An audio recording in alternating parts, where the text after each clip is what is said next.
Ayan po, tayo po ngayon ay ano, hindi na po tayo po pag lumulusong tayo dito, tumitingin tayo ng ibang gulay. Ngayon po naman ang gulay natin kukuhain langka. Opo. At pag po yung sasabihin ko po sa inyo, meron tayo doon mga iba't ibang gulay para maiba naman. Opo, pag tayo lumulusong po sa ibang area. Yun, tara po, bago po tayo umuwi, hahalbo tayo din kahit ano po na langka. Buko. Oo. Yun langkang gulayin. Kadalasan po ay pakuha ang ating binabanatan. Ay ngayon may langka ang ating dadalihin.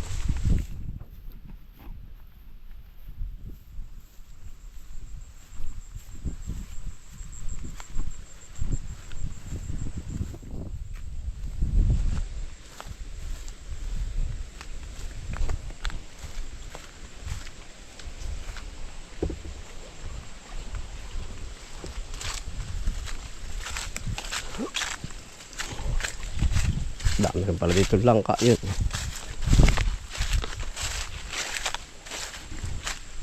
Meron din tingin din po tayo sa iba. Medyo mataas po, para ko alanganin pong pumanhik taas. Hindi pipili po tayo ng medyo maganda-gandang pangapitan.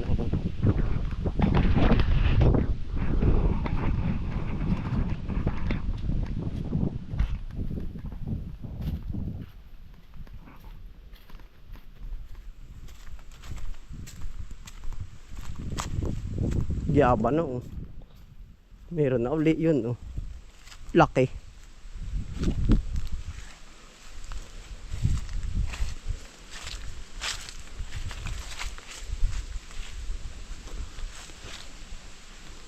Yan po ating i-harvest giyaba no. Langka, titikit po tayo dun mamaya. Pwede rin. Dami ngayon bunga. Parang gusto rin po niya sa medyo may init ng kaunti. Yung maganda baga ang panahon. Ito, ang dami.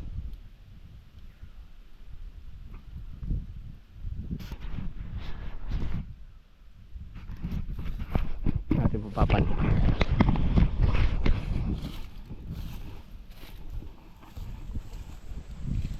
Mababa-baba rin.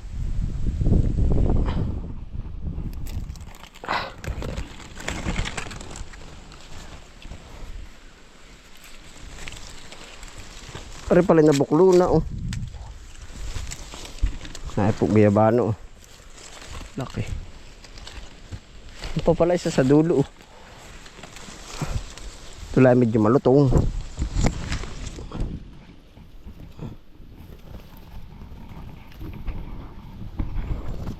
Susmas po lang ang hangin.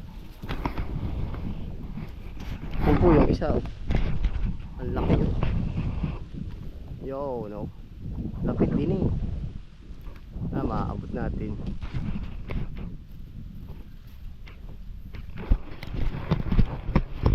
Pare palang bandang kare po pati yung tanim natin ng gayabano. Kaya po pala kami dati mahilig magtanim ng gayabano. Nung nga po kami nagtitinda sa Bacoor, mabinta to. Opo. Mga galing Cavite.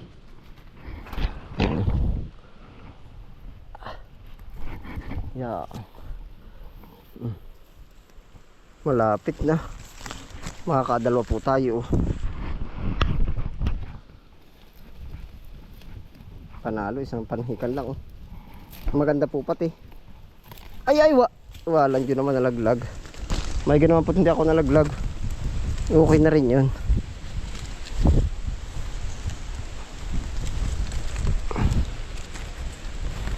Tinangkayan ko pa man din.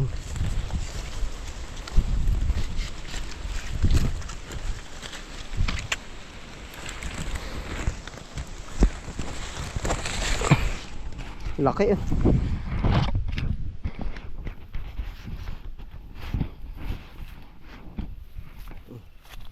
Nahulog ka ah. Hindi pa naman pumaano.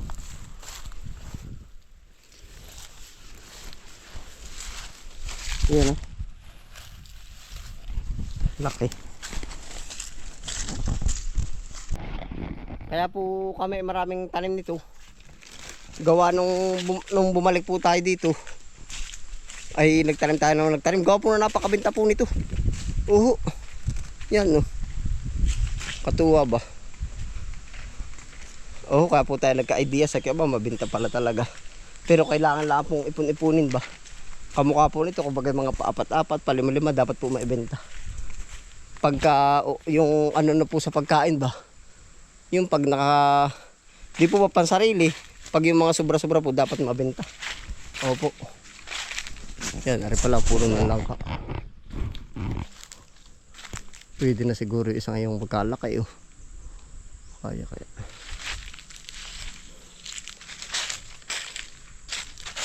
Dito ka muna.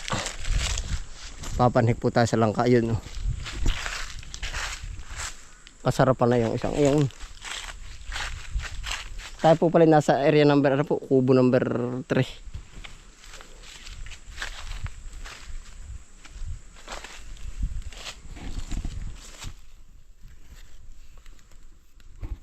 Yun no. Papanhikin po natin rin.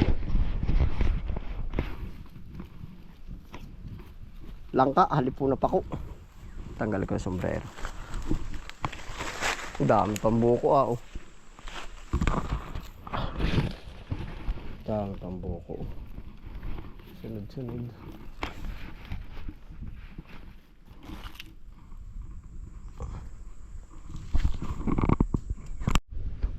Malaki-laki po yung sakat na yun. Oh, yun oh. Asap ko ako hinapo. Malaki po yung salta ay. Hapo.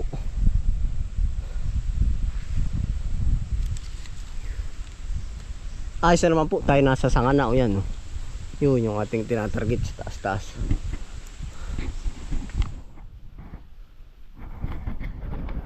Yan, pag po hindi kayo medyo expert sa ganari, huwag pong akyat sa mga bata. Kahit pati po sa matanda, pag kayong hindi nga kabihasa, tayo naman din. Papanikin po natin na rin. Ba, malakalaki na naman sa ang area. Kaya naman siguro ako na rin po. Isang panhik pa din.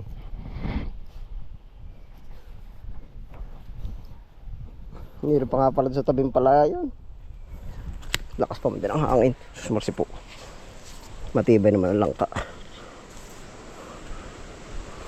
Lakas ang hangin, Diyos ko po. Ramdam po. Maya po ako ramdam na nagalaw po. Para kasi sa duyan ba. Pero hindi po naman karaka-raka ito. Yan na po yung langka. O pwede na po yung ganari. Minsan po ay yung ganito sukat ng ano, langka. Maliliit pa ang buto. Yan. Ay tama. Mga 2 kilo siguro ay 1.5. Ngayon na po. Pagkatayog lang. Kakapalinga sa puwit yun para nakakilabot. Yun oh. Ay dagumok din ay. Mangilo po. Pakaranda ko akong puwit parang kinakaamot ay. Parang pag yung kabado. Yung parang basta mangilo po ang tawag doon ano. Yung pakiramdam mo parang patipit may kakalmot ay. Bago makaulam din. Sa pako ako ayos pero sa pako ay minsan po delikado din at baka nga may ahas. Sa ganar naman delikado din. Ay tayo na may silbing pag-iingat po Kaya nga tayo po ay pag-alanganin hindi ko talaga ipinapanhik.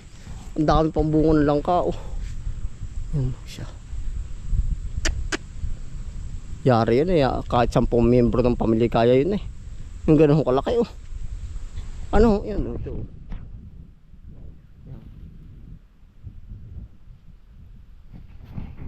at saka po ngayon sa panahon ngayon ay sa mahal ng bilihin talaga po ramdam na ramdam ko po kahit po kumbaga yung iba lalo na yung sa syudad pag ikukumpara po natin lahat na ibibilhin ay sa mahal ng bilihin. Diyos ko po talaga mapapakamot ka sa hindi Makati ay ganun po naman pinagkakasya yung ano pagsaga ng amin po ba yung talagang dagdag higpit sintron din. Oh.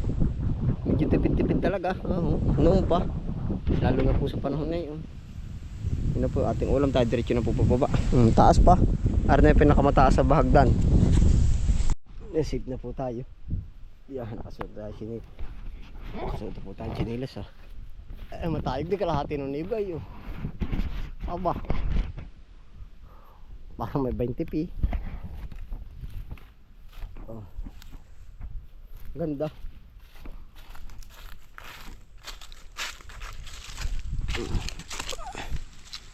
Pang sarili. Ayan po.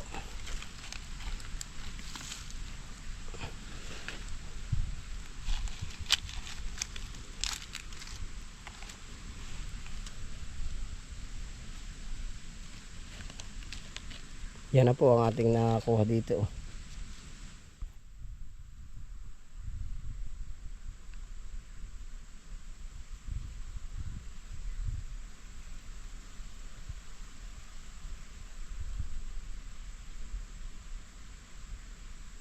Langka at giyaba no.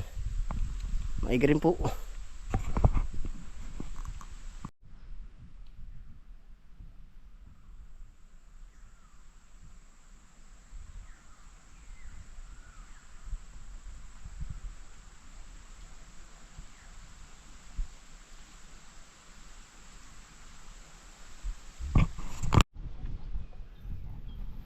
Na po yung dala natin.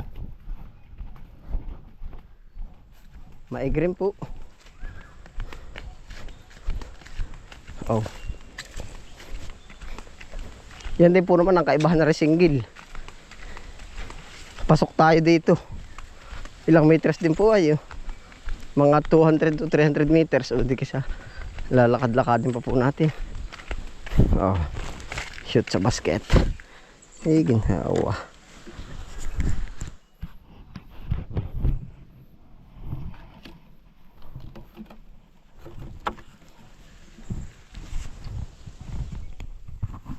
Yan na po.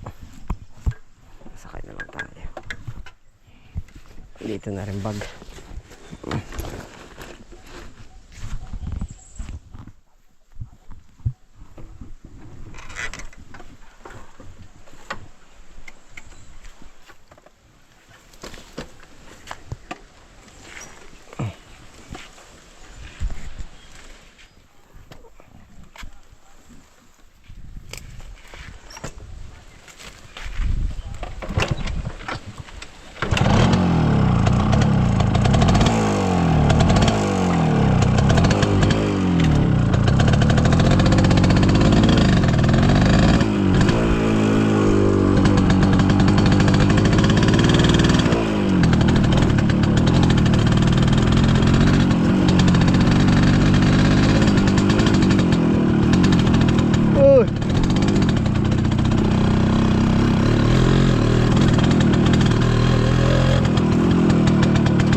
Na rin si Kuya Rako.